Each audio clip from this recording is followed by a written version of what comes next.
Hey folks, Machinery Pete here. I made my way down to Grand Meadow today. Of course, this is Brad Grafe with Valley Transportation. And Brad, you started Valley, what, 1989? 1989, yep. Yeah, we sure had fun with our little video here a couple weeks ago. We thank you for being our official Machinery Pete transportation partner. And when we were doing that interview, Brad, I was blown away. I didn't realize that your start in the farm equipment business, I mean, you were a farm boy here from Grand Meadow. Correct. But you got working at Minnesota Implement when you were in high school, right? Yep. 17 years old, I think, when I started. And after we finished our video that day, you and I, we sat in your beautiful facility there, right here in Grand Meadow, and we talked. And you said, you know what'd be fun, Pete, is if we pull together some of the legends from back in the day and still going at it. And we're going to visit with these folks, but you've pulled together, I mean, an amazing collection of special people here, right in your facility, your man cave. So let's hop in there. Thank you for organizing all this, first of all, Brad. You bet. Thanks for coming down. And as busy as you are with Valley Transportation again, and how many rigs you guys got out on the? We're right at 200 now. 200. And folks, when you're in machinerypete.com and you're looking at any piece of equipment for sale, you'll see a transportation, a quote link there. And know that when you click on that, you're dealing with real people here with Valley Transportation. Was it Alex? Those quotes come into in your office? Or? No, Parker. Parker. Yep. Okay. Sharp young guy. And so you're dealing with great people here. They've been at it 35 years. So Brad, let's hop into your all right, sounds good. Your man cave here. And folks, talk about beautiful.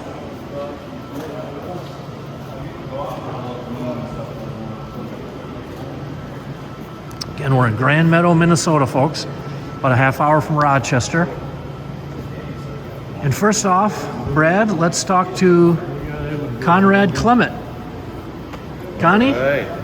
What? Thank you for coming today. Yeah. Great to see you.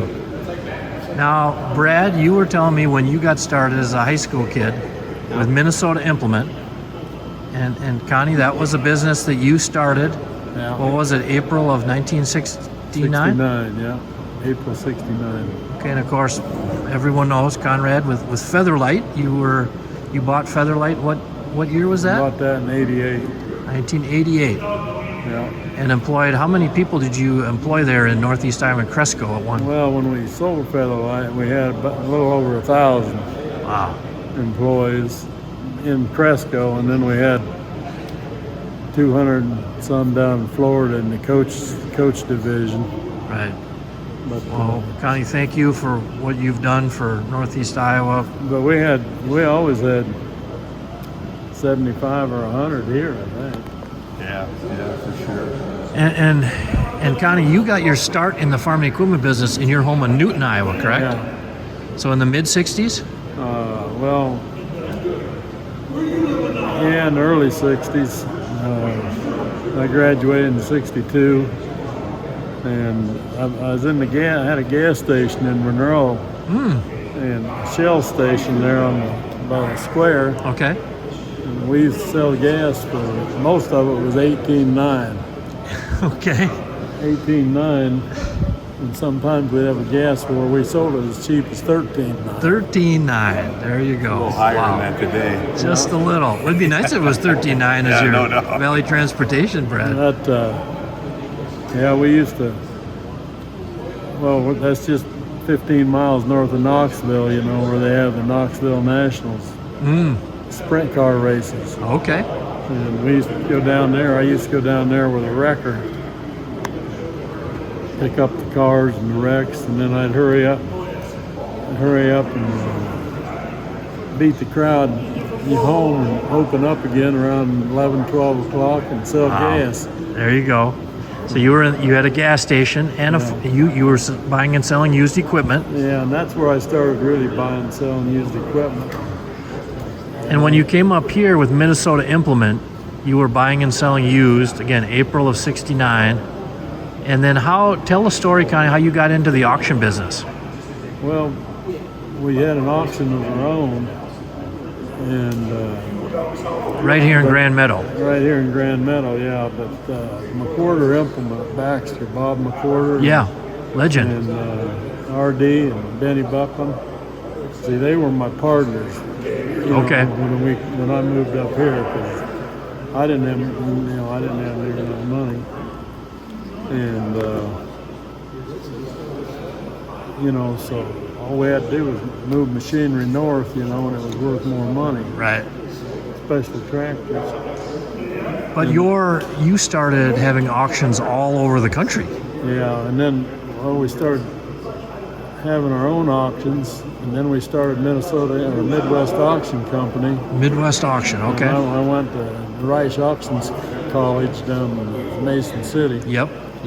And Bobby went there, and he went there first, and then I went there, and then we started, having auctions for dealers, Okay. and for the companies. We did a lot of business with all the manufacturers, Right. and they recommended us all the time, to And Midwest Auction in Grand Meadow, Minnesota. You were the hub of auction activity in the Midwest. Yeah, we sure were, and we had a hell of a business. And that was sometimes we had 3-4 sales a week for other dealers, all over the country. Wow. We had two airplanes. I flew one of them. okay. We had a pilot that flew the other one, and we had 2 Seneca 2s airplanes, and we put around 350 hours a year on each Wow. one of them. Wherever someone needed a sale, you would go. And, that kept us going. Now, Connie, you were kind enough to bring, I got to show you this, folks, a copy of Implement and Tractor magazine from April of 1974. And that made me smile, Connie, because I wrote for this magazine before it folded for about 15 years. But the history, now that's a picture of your auction Yeah. from back in 1974.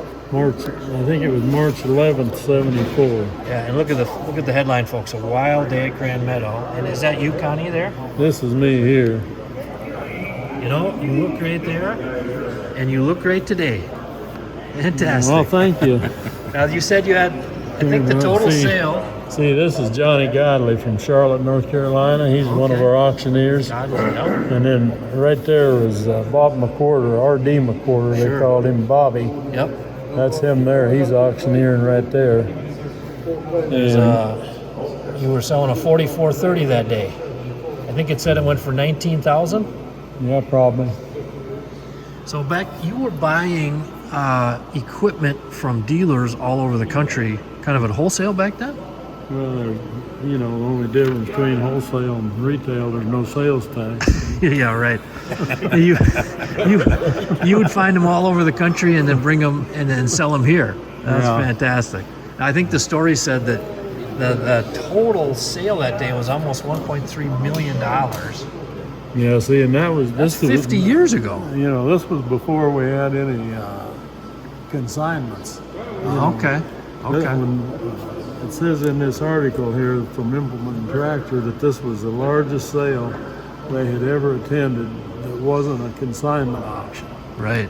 And I think the story said that you had 1,189 registered bidders.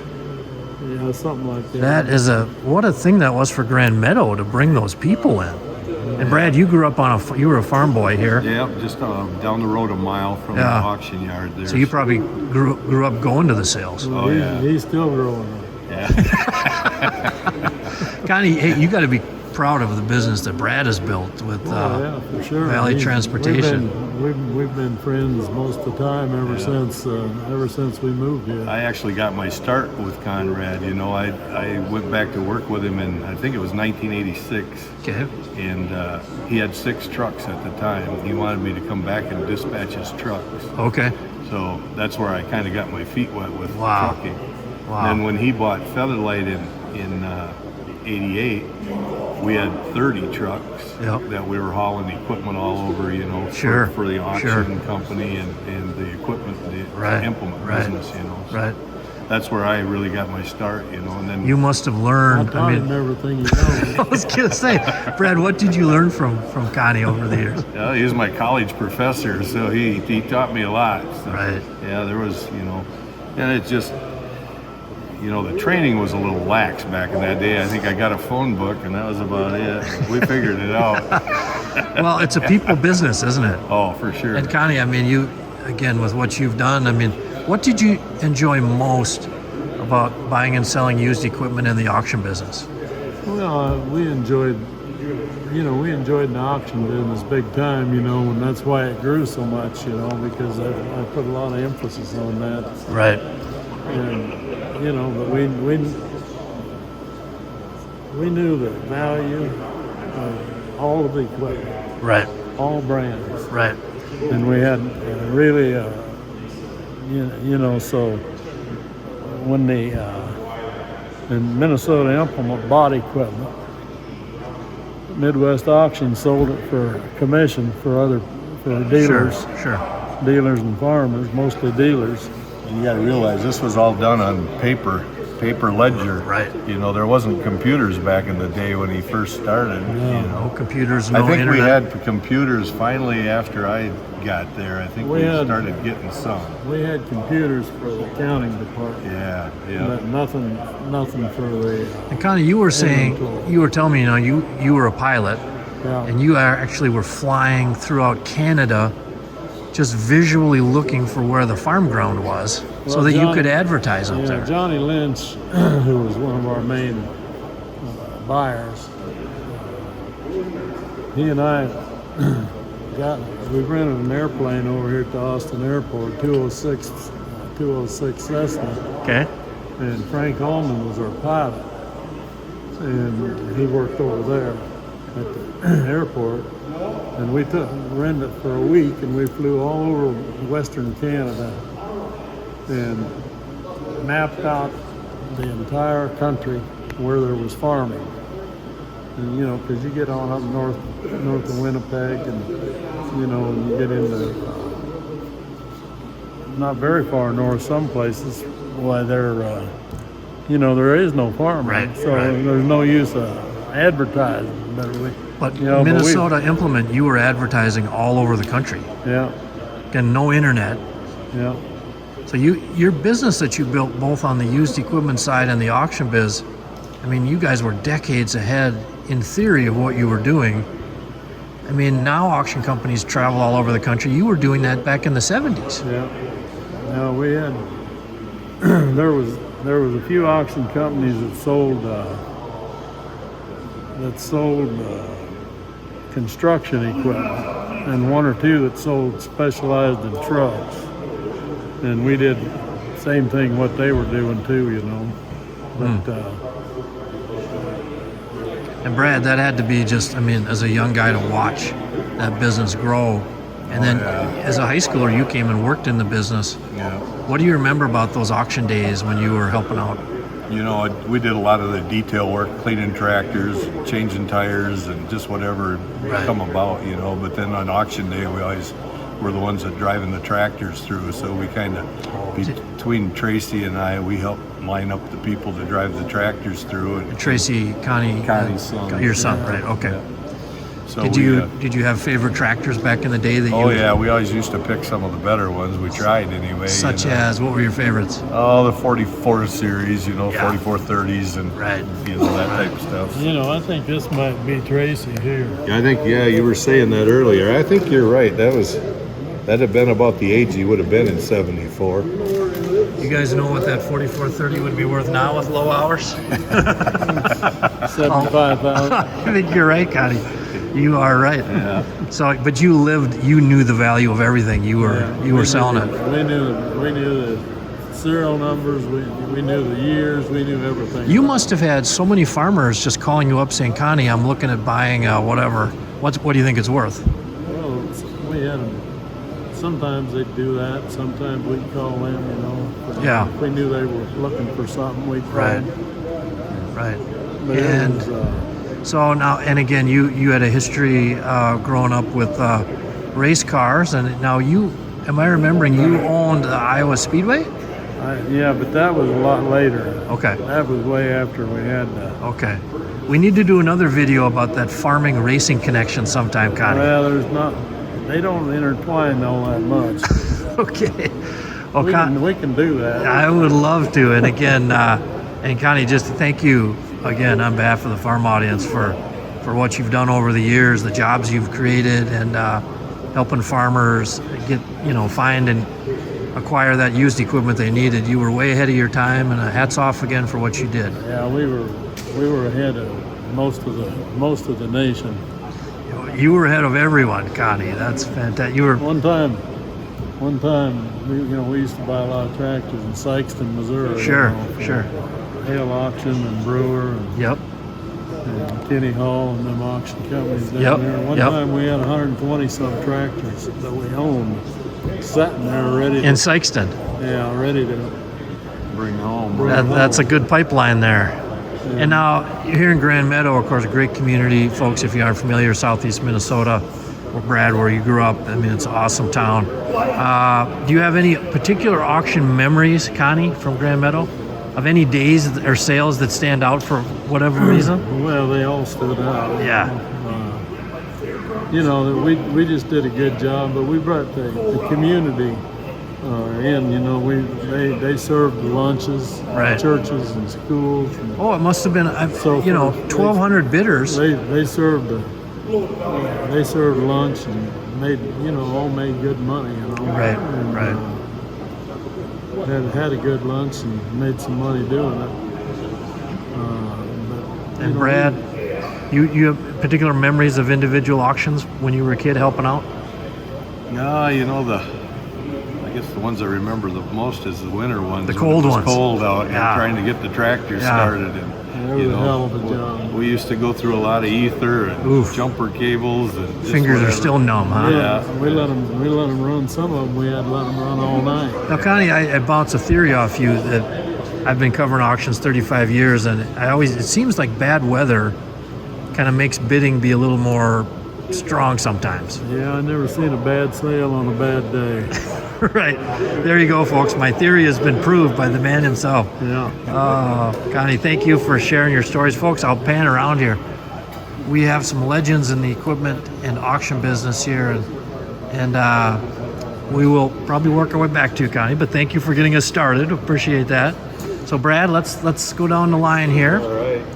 So let's start down at the far end here. I see a friendly face, Andrew Hamilton Auction. Andrew, great to see you again. How we doing, Greg? I'm doing well. I was happy to see you here. Now, Andrew, of course, your auction company, Hamilton Group, Yep, Hamilton Marion Auction Group. Yep. right? Yep. And we need to. Your family, very, very deep roots in the auction business here. Tell us again the connection. Your dad and your uncle. So Earl Hamilton would have been my great uncle. Yep. Okay. Started auction business in 1969. So 69. To Reish's auction school in Mason City. So Okay. and Dexter, Minnesota. Yeah, Dexter, Minnesota is where we're located, and Real called for Conrad out there a lot too. Didn't yeah, he? Had yeah, that sale out there. sold the out monthly here. Sure. sales. Yeah. I bet, sold yeah. implement a lot and all that kind of stuff. So yeah. So you grew up in it. Yeah, I remember I was a little kid, and Dad did a lot of clerking at the time for Earl, and so a lot of my daycare was sitting in the auction truck. Daycare in the auction truck. And don't say a word. But the well, eyes, you as learned. a little kid, you soak all that up. You learned know? very well, Andrew. You Yeah. guys, you run a fantastic auction company, Thanks. folks. And what's your website again, Andrew? HMAuctiongroup.com. Okay. HMAuction.com. Okay. Yep. And you work with Matt Mehring, Yeah, fantastic. Matt and I worked together, kind of formed a partnership here Yep. in 2023, and we're a year and a half into that deal, and that's been nothing but great for both us. Both Yeah. his family and our family have been just thrilled working together. I Booking love a the lot of way sales and- you guys treat buyers and sellers, Andrew. Yep, So hats off. Service is number one. So. And folks, a heads up, Andrew's got a sale coming December 3rd. Yep. Pre-def. Yep. Super low-hour stuff. Yeah. Is that Spring Valley or where is that? No, it's in right north of Dexter. It'll be Dexter. about 5 miles right north of the auction yard. Yep. Okay. Craig Menier Farm Retirement Auction. Yep. Okay, circle that one, folks. December 3rd. That's going to be a fun day. Yep. And okay, let's go down the line here a little bit. Now here we have Billy, and Billy last name is Goldammer, Goldammer. Yep. Okay. And where's home, Billy? Mitchell, South Dakota. Mitchell. Yep. Awesome. And my dad, I worked for my dad when I was 15, Okay. and he started in the implement business. We hauled pickers out of Illinois and took them home and so forth. And then I went to work for D&L Implement, which was Louis Podorowski Okay. and Dean Johnson, probably in '84. Okay. And we used to come over here and buy tractors, and we just got a lot of connections over the Right. years. And So you had a pathway from Mitchell to Grand Meadow. well, yeah, that was probably when I started on my own, was probably one of the first. I remember he setting up in the auction cart, and he's pretty little, so What was he like when he was a young guy? I think he was pretty much like he is now. He's a Pretty good, hard-working farm boy. Yes. Yeah. He's done, Yeah. yes. Yeah. But yeah, Pretty- it's been an interesting deal, and So your dad was in the business. yeah, my Okay. dad was, and then they had an auction in Mitchell, D&L Louis, Okay. just like Conrad Clement. Okay. And I start working with them. Okay. There was like 8 of us in there. Nice. And we'd buy stuff all over the country, and So Billy, you've seen, what do you think of all the changes in the auction business over the decades? it's going to online. Yeah. I mean, you don't have the big dealers contacting you and put a package together like they used to. Yeah. It's Oh, the world changes. yeah, and it's just changing, and Well, that's the way it is. Through all those years, all the changes, Billy, what do you love most? What have you loved most about the equipment business, the auction business? Met a lot of good people in different areas. Yeah. Just real good people, and you had your freedom. Yeah. Go to a sale and Yeah. mosey on home, and I've always thought it's impossible to put a price tag on controlling your own time. I believe Whether you're a farmer or a businessman, that's if you need to do something for the kids, a birthday or something, or for your folks, that's a good thing to be able to do, isn't it? Yeah, we would be in Texas, and then you never think about buying a tractor without looking at it. Right. So right. we'd go to Delhart, Texas, to an auction, and You couldn't click a button and see 100 pictures back then, could you? No. And sometimes it works out for the better for you too, and Yeah. you don't. Right, And sometimes it don't. Right. But no, it's been a good ride, and met a lot of good people. Well, Billy, thank you so much for coming over today. And I don't know if you know my good friend Lynn Odland Yes, I do. in know Mitchell. that. Yep. Well, I talk to Lynn almost every day. He's our business development manager. Good things happen when you go to Mitchell, South Dakota. That's good stuff. You guys are good people. Yep. Well, thank you, Greg. Dakota Shine? No, that good things happen in Mitchell. Well, you don't come that often. That's the Minnesota needle, Billy, right There there. you go. That's an understated needle. That's good. Well done, Brad. Okay, folks, now Phil Jacobson. Yes, sir. And Phil, you were one of the first employees here when Connie got started, Minnesota Implement, back in the late 60s, early 70s? 69, I believe. 69. Okay. And where is home for you, Phil? Right here, Grand Meadow. You Grand Meadow guy. Okay. Oh, you said you graduated in 1965. Yes, I Okay. did. So, Phil, I don't want to tell you, but that was the year I was born. me as well, Brad. Me as well. I knew there was something wrong with it. Phil, you are looking great. What do you remember about those early days with Minnesota Implement? Well, they're a lot different than they are right now. Yeah. That was the old days, like these guys have all told you, where everything was done, where it was everything was there. Yeah. The machinery was there and everything. People had to come It was see it. done live. People were Right. there. And Right. people were there. Right. We centralized it, sold it, loaded it out again and everything, where now it's changed 100%, where it's on the internet, But you guys, it must have been interesting as a young guy, Phil, with you guys were bringing in machinery from not just local, but from all over. Oh, yeah, we've gone all over the United States. Yeah.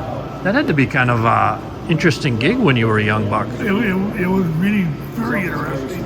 Were you on the road a lot yourself? Yes. Okay.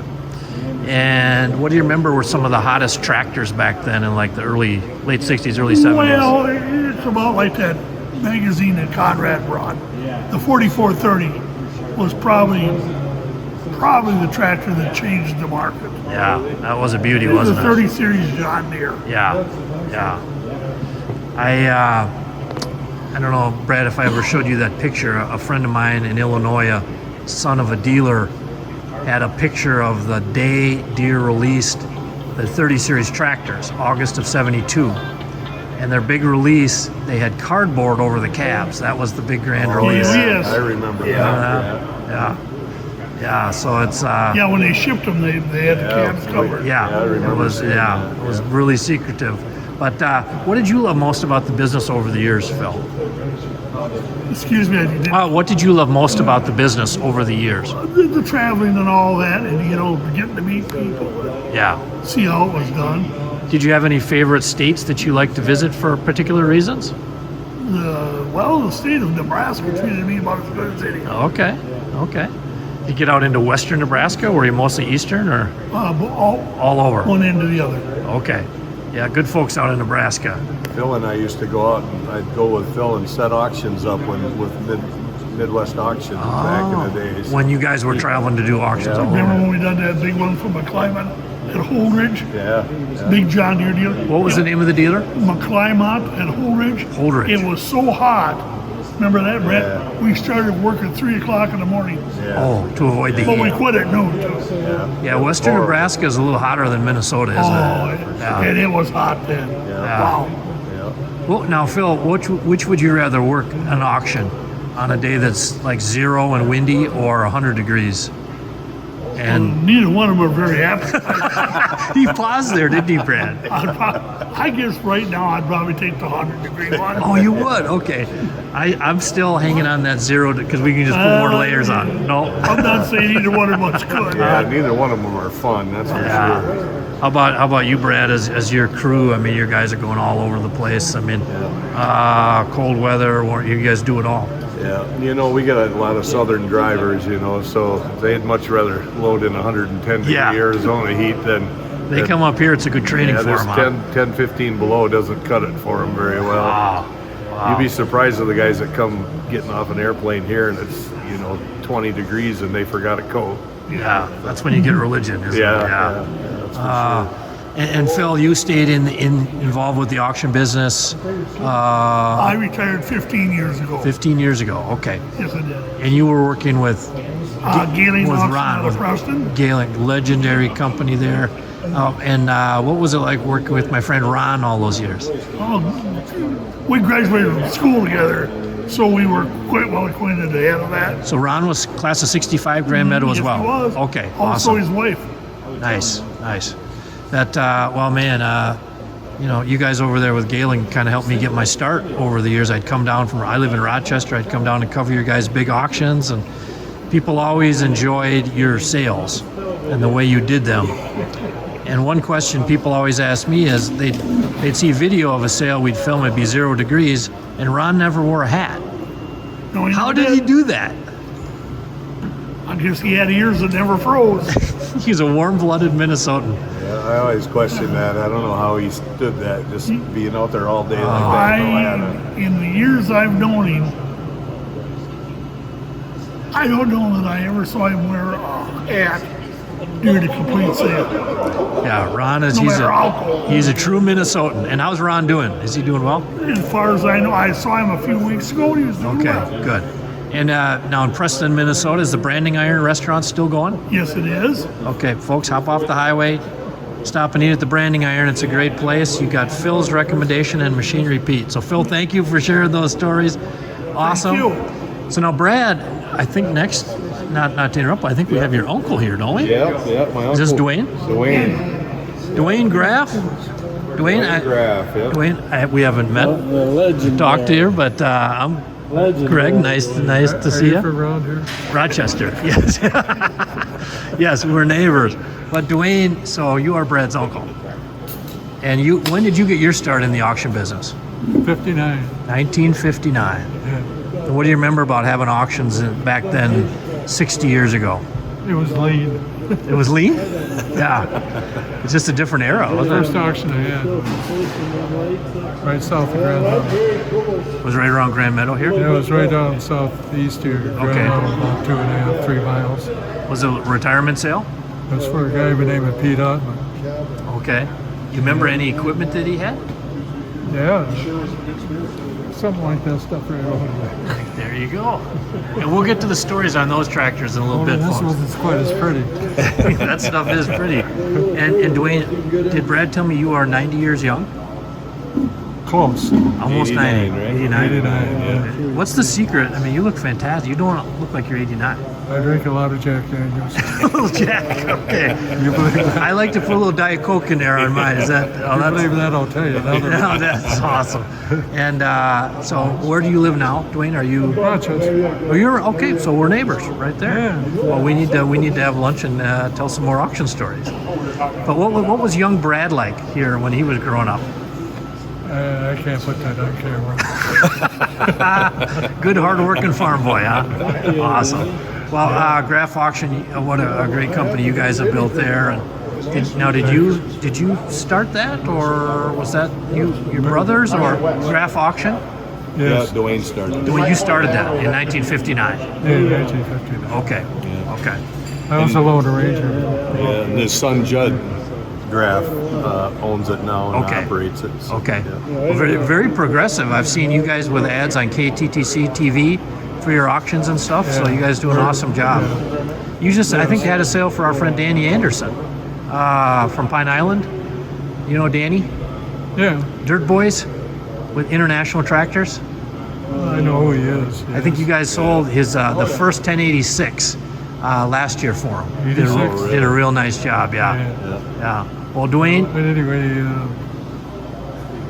Judd, just to tell you a little bit about our staff. Yep. President of the National Auctioneers Association just lives right around the corner here. And John Schultz. Okay. And the vice president of the foundation, the National Foundation, is Chuck. So And where you went to auction school? Did you go down to Mason City, Dwayne? I got hooked up with a guy named Joe Reich. You ever hear that name?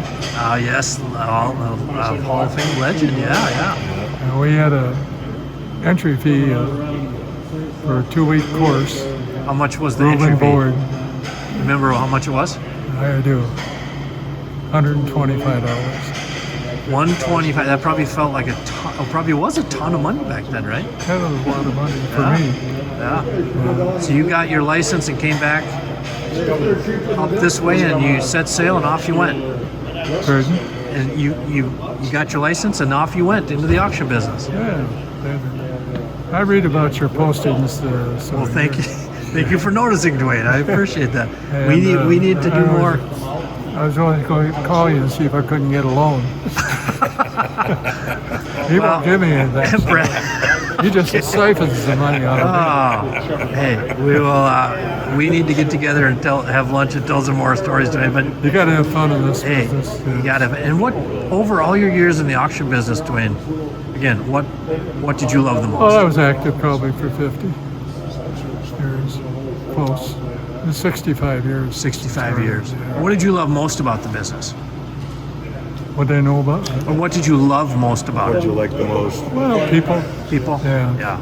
We met people from all over across here. The company has had auctions in every state in the union, Every state. Wow. including Alaska and Hawaii, Now, how did you have an auction in Alaska and Hawaii? How did that happen? online. Online, yeah. And you guys, you jumped full on online. You're kind of ahead of the game there. So your son, very innovative. Did you teach him to be open to change like that? Well, we talked about it. He listens to his dad, huh? That's good. That's good. Sometimes. Yeah. And Dwayne, what do you? How do you feel about the company your nephew has built here with Valley Transportation? Well, tell you the truth, I think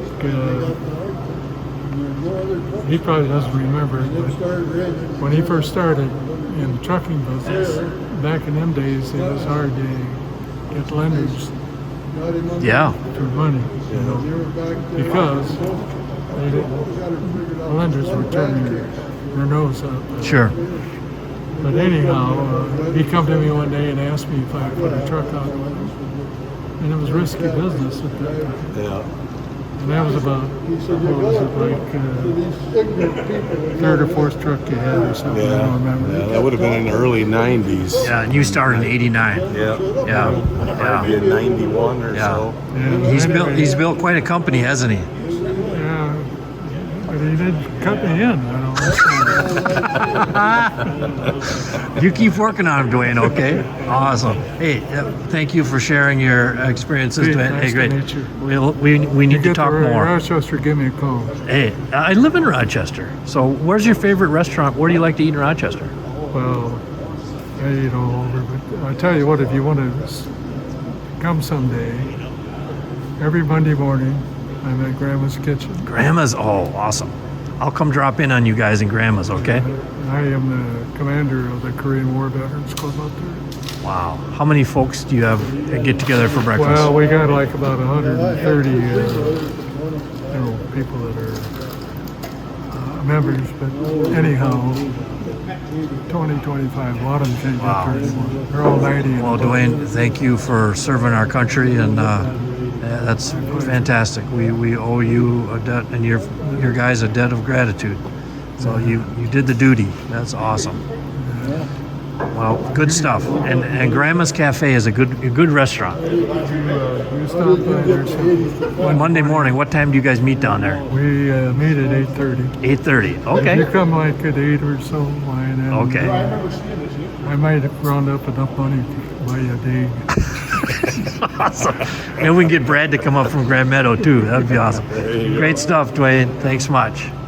Okay, well, here you see folks are enjoying the Implement Tractor magazine, folks. Now, I remember reading this issue. you remember now that's a good memory. Yeah, That is a good memory. yeah, I remember reading it.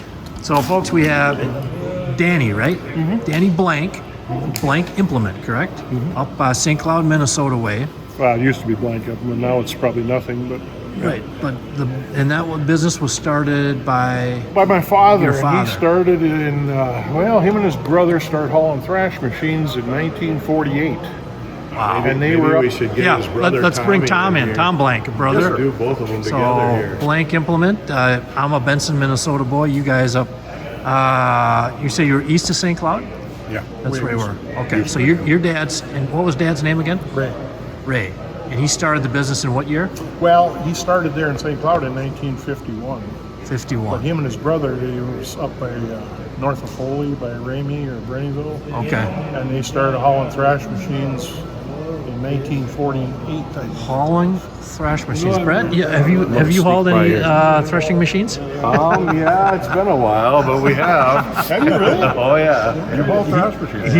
He's hauled it all. Valley Transportation, folks. Wow. So you guys, him and his brother got into a spiel because my dad wanted to buy any kind of thrash machine out there because there was a shortage. sure. And he wanted, I don't know, was it International Harvester? Do you remember that story? I don't. Okay. Anyway, some kind, and his brother said no. A little before my time. So anyway, they had a parting of ways. Okay. So then he moved down by St. Cloud and bought a farm, Okay. and then he started in the machinery business. And so Blank Implement, you guys, what were you carrying? You were buying and selling used. Did you carry any of the lines of tractors? Well, we did in Late 70s, no, Was it Massey? 76, was it? 76 to 80. 82, I think. Massey, was it? We had a Massey. Massey. Okay. Okay. real late model stuff. And then we went broke. They bought the good stuff, Connie? So you guys, Blank Implement, you guys went how long with the business? So we actually really cranked up together about 1980, me and you. 1980? Yeah, I think so. We bought So about Dad 45 years. me and 45 you. years. Okay. And when did you retire? Oh, in the last few years, we've been kind of slowing up, and Okay. now it's kind of like a standstill or going backwards. So Well, you guys, so it must have been coming down to Grand Meadow here a lot. back in the days with Connie? And Yeah. Back in the day, yeah. They come to a lot of sales here, and then they come to a lot of our other auctions. right. We used to buy a lot of stuff when he had Dealer John Deere auctions. dealer sale and stuff. Sure.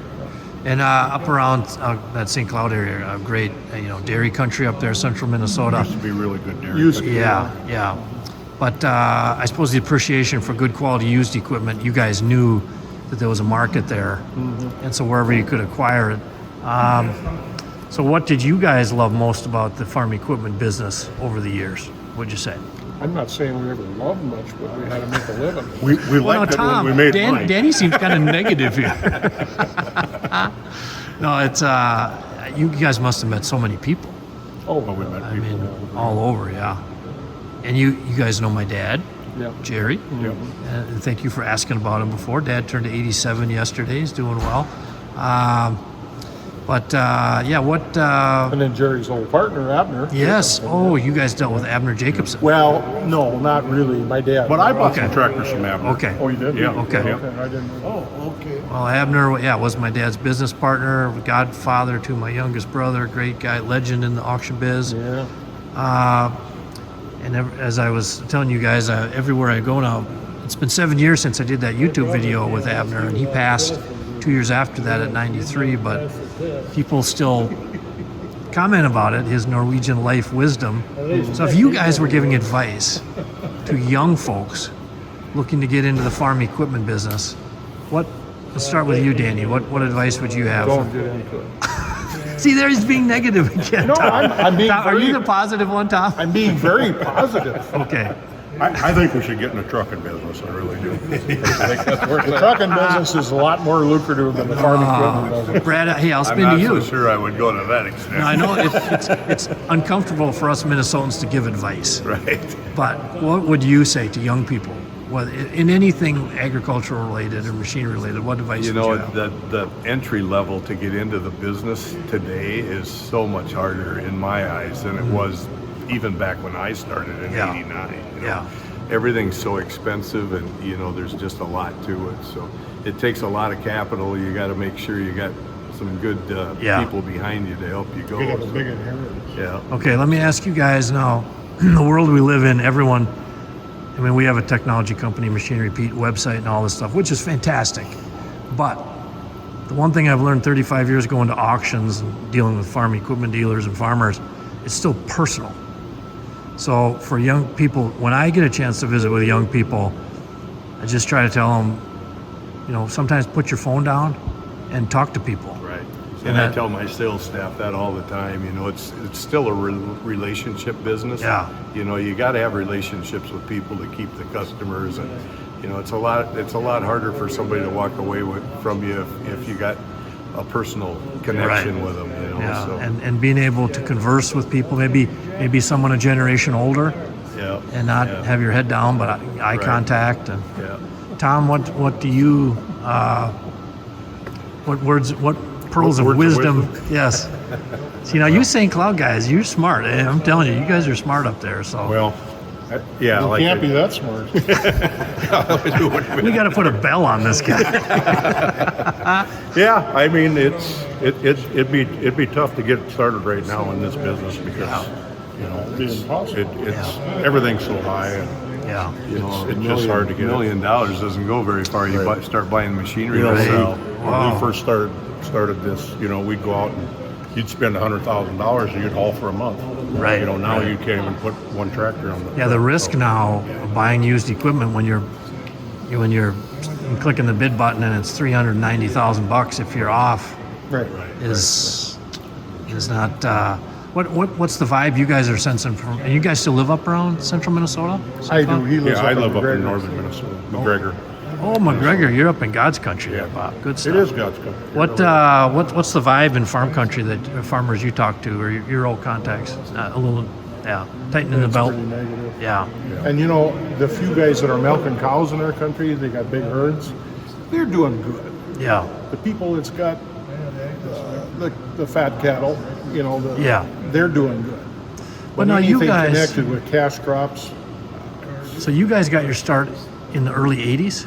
No, Well, we were in the equipment business all the time. with me and him. So, Yeah, but okay, I was buying from my dad back when I got out of high school. Okay. In fact, I wrote a check when I was 15 years old. That was first tractors I bought.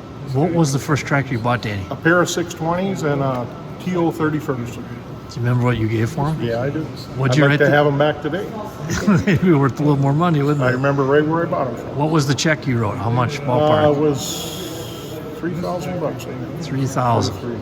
That was a big check back then, probably. Decent. Yeah, but you know, but they were original paint 620s. Yeah. And a little Ferguson, of course, it was just a 205. Yeah. I remember that. I'll remember that till I die because I'm one of the first ones I bought. Right. First one. And you were 15. 50. Nice. So Dad trusted you to. Oh yeah. Yeah. Too much. Too much. What was your dad like, Tom? He was pretty conservative. Too trustworthy. Yeah, but he was a real conservative. Yeah. Yeah, he was. He was pretty conservative. I mean, as a business owner, you tend well, to. and you know, he impounded on us kids too that if you don't have the money, you don't buy it. Right. You know, which, Right. if you look back, we should have been the other way. Probably, you know, everything went up, right? Yeah. So, Well, that's hey guys, thank you so much for coming down and. Hey, I got a couple stories that I want to tell you. Okay. One, and I was young. Okay. I don't know how old I was, but Okay. he told me about this guy come in. Your And- dad? Yeah. And at that time, 290 planters, Yeah. 240 international Right, planters. right. That's what he sold, right? Sure.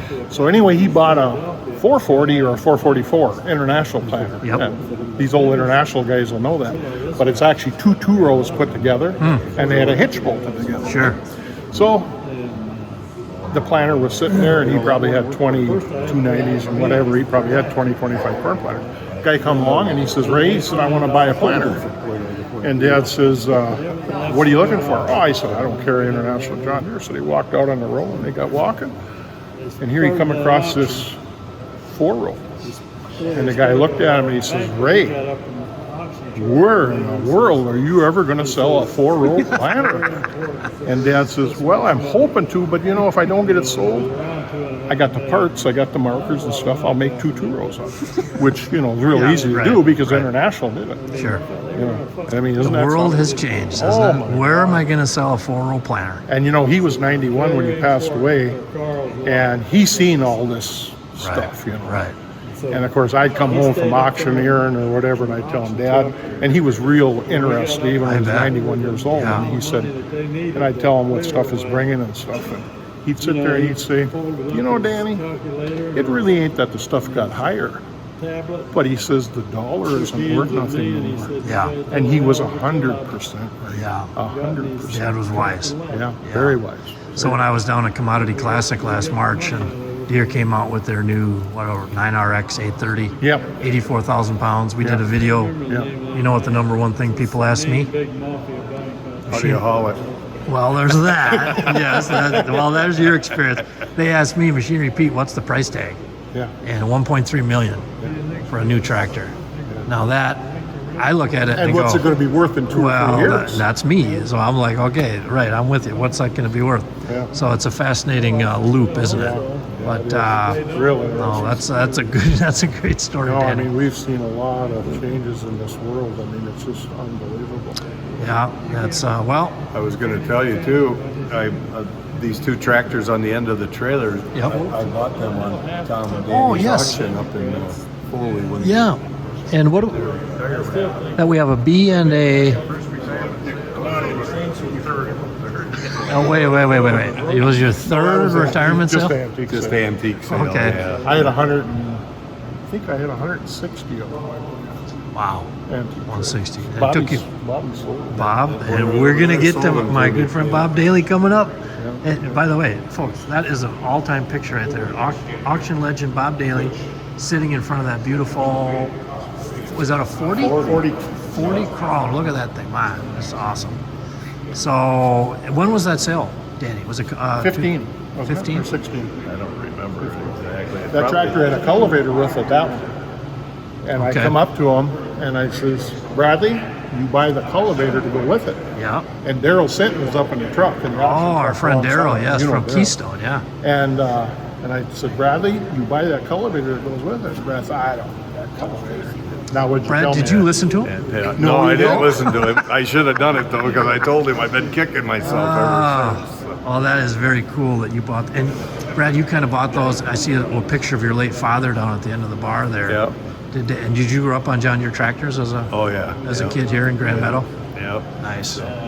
Yeah, we farmed with them the whole time we farmed. We had Very John cool. Deere. So. We'll talk more about those tractors All right. in just a minute here. I'm going to sneak through and let's get over to my friend You're Dwayne, right? You're lucky you have the Bob Daly. Bob, hey, any day I get to see Bob Daly is a good day.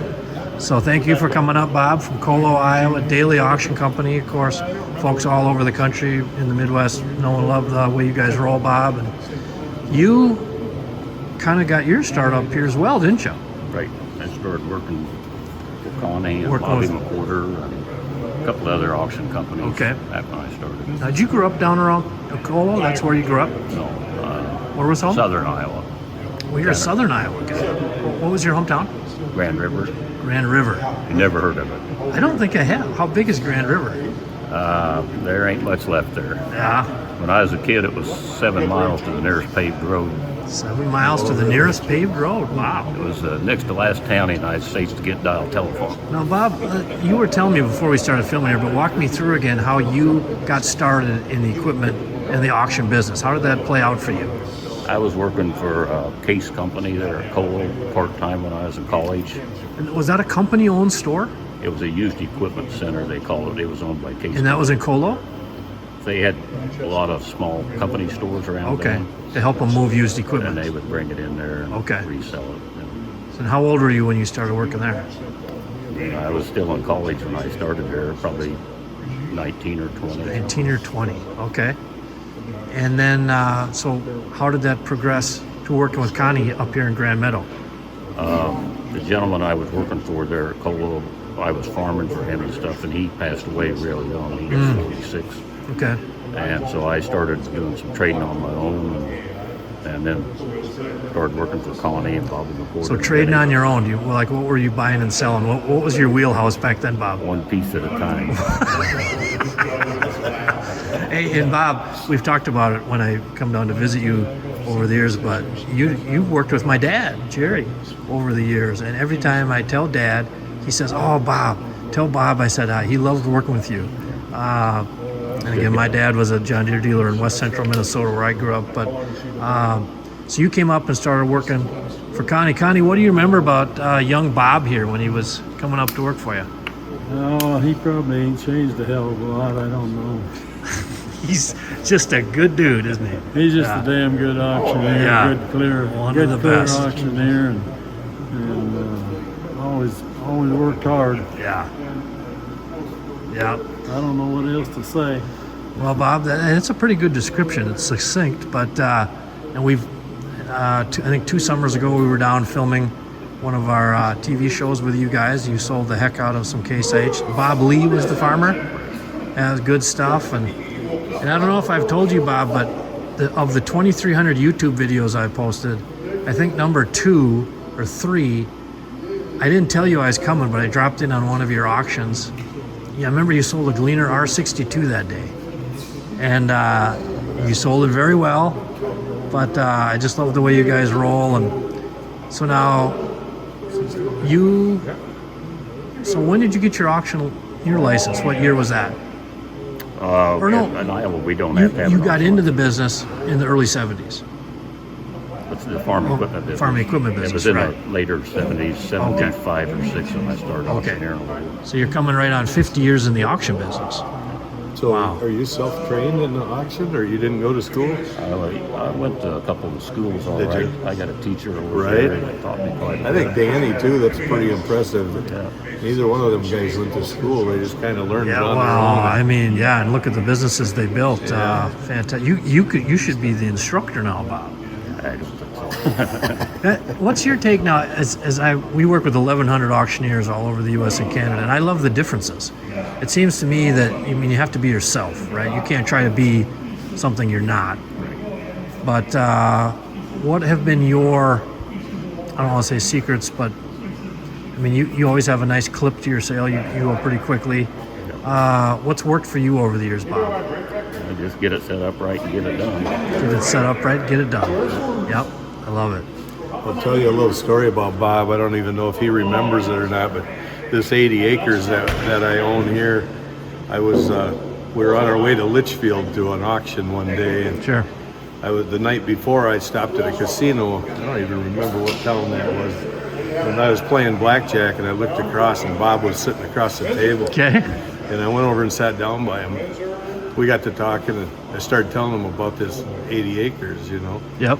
And I told him, I said, you know, I backed out on it. I said, that shit's just too high. you Yeah, know. yeah. It was $3,200 an acre back then, and I remember it very clearly. He goes, whatever you do, he says, you just go home and buy that because it's never going to get any cheaper.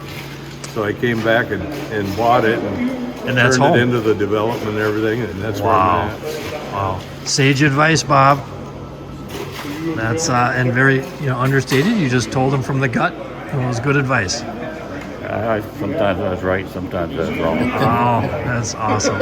And over the years, Bob, what have you loved most about the auction business? Oh, I think just the part of conducting the auctions mostly. Yeah. And all the sales you've had, Bob, do any stick out weather-wise, hot or cold or? Oh, we've been through about everything. We only had to cancel one.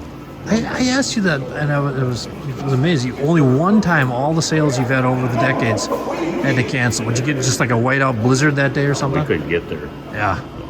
If Bob Daly can't get there, it's bad weather. It was pretty bad. Yeah. Well, that's awesome. Bob, I'm so happy you were able to come up, and I will tell Dad that we had a nice chat. Do that. But Brad, what a collection of folks here you brought together. I mean, the experience these people had, and you were around them as a young high school kid working at Minnesota Implement. Yeah. But I think maybe I asked you before about advice for young people, but it seems to me like you had some unbelievable mentors here sure. and examples, along with your father on the farm side. But what have you learned collectively from these guys?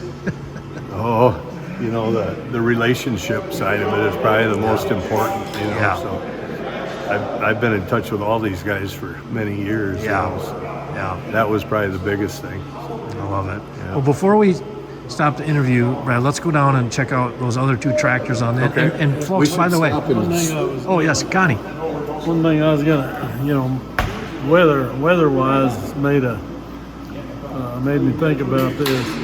You know, of all the auctions that we had here at Grand Meadow, we only had to postpone one. Just one. You know, Was it It was a blizzard, a blizzard, an old time blizzard? whole time blizzard. We didn't have any blizzards last winter, did we? You know, you couldn't even get up and down these Highway 16. You know, Right. it was closed. And Yeah. we had to close one. And we had to postpone one for a week. We just Wow. You know, it was different too back then. It wasn't like everyone could check their phone for the weather. You had to listen to CCO radio and make your plans. yeah. And a lot of the people were probably already on their way here, Right, you know. right, so right. it's not like today when you don't get that big of a crowd at some of these auctions Right, anymore, you know. right.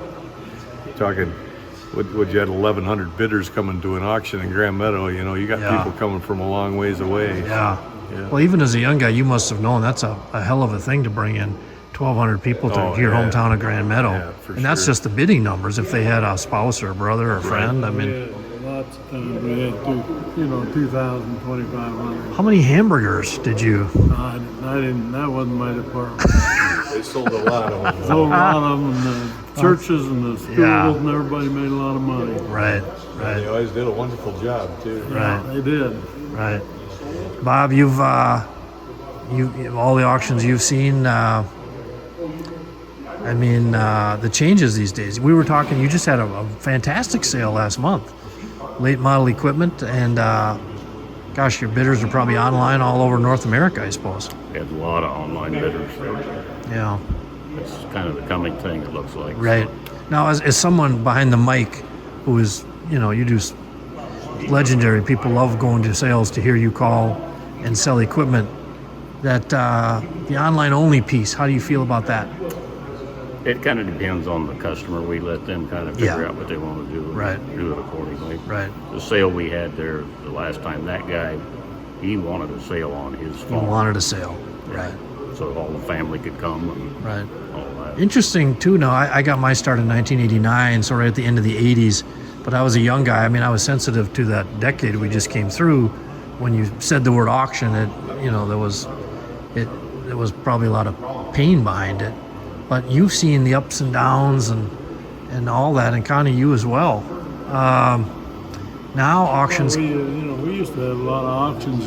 Dealer. We had an auction for a lot of dealers every year. Right. And I mean they had auctions to make money, not because they needed to. Right. Yeah. You've, Keep our inventory fresh. yeah. What a great tool to do that. We help them. Yeah, so Bob, the emotions of the auction day, that's universal, isn't it? For both the buyers and the sellers, and you've been there to coach them along all the way. So thank you, Bob, for what you've done and how you've done it all these years. And again, great to see you. Okay, Brad, let's go. We got to check out these tractors. Should we stop here and talk to Jeff and Oh, Dick? yes, Dick, you're up.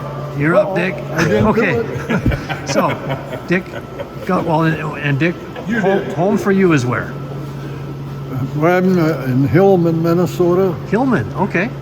northwest or northeast of St. Cloud. Northeast of St. Cloud. Okay. Well, I'm a Benson boy, so we're not too far away there. Great. But, so how did you get involved in the equipment side of My things? father started farm equipment in '47, 47. What was Dad's name? John. John. Okay. And boys, me and two brothers bought him out in '77, Okay. and up till now we're not smart enough to get out of it. You're still cranking. Yep. Nice. So you, you bought your dad out in '77, and how many years were you in the business before that? Well, I was with him all along. Okay. So A lifetime in the farm equipment business. yes, And well, I'll just ask you, what is your take right now on the used farm equipment market? we don't get into these real high buck deals whatsoever. In fact, we're in the salvage business Oh, nice. of all balers and Sure, combines sure. and tractors and what Okay. have you. And so we don't get real carried away with the heavy stuff. Thank Well, God. it keeps the exposure down. Right. You're not buying a $600,000 We're combine or in the tractor. north end of the farming community. North end of the farming community. Yeah. And the salvage, how long you been in the salvage end of things? Pretty much all along. All along. Okay. Nice. Yes. It's been good, Yeah. A lifetime in the business. I guess. And you've traveled, were you traveling extensively? Did you buying and selling over the years? We've bought equipment in several states, Okay. all over Nebraska, Iowa, Wisconsin, the Dakotas. Nice. It's about as far out as we Yeah. ever got. Interesting, before the internet, you could say Wisconsin could mean something and South Dakota means something. And, maybe more dairy farms, equipment was run a certain way, or get down southern half of Missouri might be a different thing. As the internet came along, how did you adapt to the changing? Well, we don't mess with the internet. I can't rent Old a school. calculator. so- Nice. Hey, But yeah, if you can stay off the internet, that's a good thing, Dick. that's right. That's all right. I like that. Except when you got to go to get a transport, then go to Valley Transportation. Yeah, there you go. And what is that website again, Brad? Is valleytransportation.com? ValleyTransInc.com. Valleytransinc.com. Yeah. So you've hauled some equipment for Dick over the over years. the years. ago, you Yeah, did. yeah. Nice. Years ago, we did Nice. a lot of it. So, yeah. Nice. Well, again, That was another. a little further back then. We went to Florida and bought. You went to Florida? Well, that's many years ago. Okay. What were you buying in Florida, Dick? Heavier equipment, Oh, like the dozers and stuff? dozers and Okay. stuff Nice. like that. Yes. Yep. And still a good market up around central Minnesota for the good used yes. dozers? Yeah. But that. Those new ones are so expensive. Oh, I guess. And anymore, there's not much market on that stuff. Yeah. Either. Right. Now, I'll ask both you guys, all the years I've been covering auctions, you stand there and you watch something. I remember 25 years ago going, Wow, whatever, $350,000. Can it go any higher? Where do you guys think, say, 35 years, Brad, we've been at it 35 years. If you went another 35 years, Yeah, I don't know where it's gonna go. 2059? I think we're gonna have a big reset right now. You know, I think some of Yeah. this stuff's gonna come back. Yeah. Well, it cycles, ups and downs. Oh yeah, Right. Yeah. But you know, you always think it's going to get cheaper, but it never really does. You know, it comes down a little bit, takes off again, and goes A little bit back like up. that land that Bob advised you on Exactly. years ago. Yeah. Yeah. See, and he doesn't have trucks big enough to handle the new equipment they're making. Oh, Gets we to be filmed it. that way. I don't know if I told you, Brad, but we filmed an auction in Sleepy Eye, Minnesota, for a TV show a couple years ago, and the owner, a great guy, he bought an International 706 when he was in high school. And he said the local dealer didn't have a truck big enough to haul it. And it's like, we have come a long ways, haven't we? Yeah. That's amazing. Yeah, for sure. Well, Dick, so glad you could come down and make it. And it looks like you have a lifetime in the business. You have plans just to keep at it? What else could I do? What else could, hey, I'm with you, brother. That is awesome. Maybe when I get old, I'll. That's a fantastic, Dick. Thanks, Dick. You bet. Okay. All right, Jeff. Best for last. Jeff, so I love the shirt, Hamilton Merrick. You've been with Andrew for Oh, I've been mostly full time with him for like 4 or 5 years. 4 or 5 I years. used to help Earl and Eastman's back in the early Okay. 90s. that's when you got your start in the early 90s, late 80s? And actually, I worked for Conrad Oh, you did? back when I was 15, 16. Jeff was just a year younger than me in school, so we kind of grew up together. So, Nice. Yeah. And last name again, Jeff, is Thorson. Thorson. Okay. Is there an E in the middle or no E? Oh, and there's an E in the end. Right On the before end. Okay, gotcha. So you're another Grand Meadow guy. Okay. What was our guy Brad like back in high school here? Well, he got me Don't kicked tell out of first day of 7th grade study hall. He got me Yeah, you out. kicked out. What did he do? Well, Or what did you do? Yeah, what did you What do? did you yeah, do? well, What weren't you doing? it's undecided maybe whose fault Yeah. it was. Well, hey, that can just be a good first day, just a message delivered, and then you were very earnest from there, right? So Jeff, what all these years in the auction biz, you're cranking away at it. You're still doing it with Andrew and the guys. What makes you smile, thinking back over the years? When the auction's over. Well, it's a ton of work, isn't it? It's a lot of People, work. I mean, the setup. I mean, it's even with online. I mean, there's still the work involved. Actually, I've had a number of folks in the auction industry suggest we do a special show sometime just about the setup and all the work that goes into that. So a lot of pressure. Yeah, there's a lot of work. We're working on setting up 3 auctions this week. 3 auctions this week. Okay. So now Hamilton, you guys have awesome pictures on your website. So that the work involved has even changed.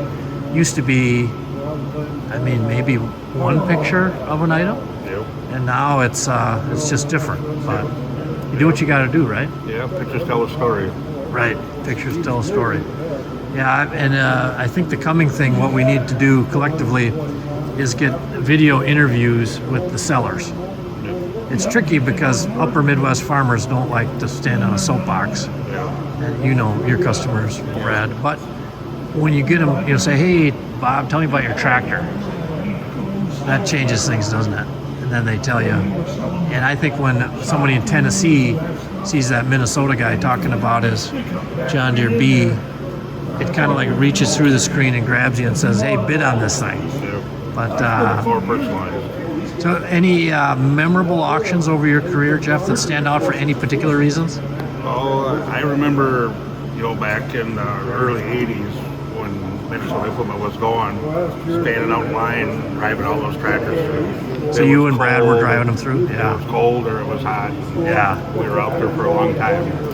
They'd open the door, Trying to drive. start them. Yeah, open the door, drive one tractor, and shut the door, sell that tractor. You guys, those drive were them out. long days. Like, how long what was like the longest sale, like start at 8 till go till what?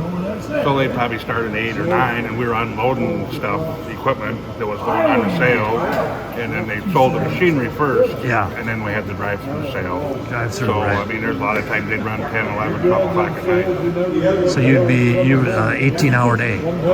Wow, that's a full auction day. Yep, and if you weren't driving them through, we got a little bit older, we were out starting them. Right. Wow.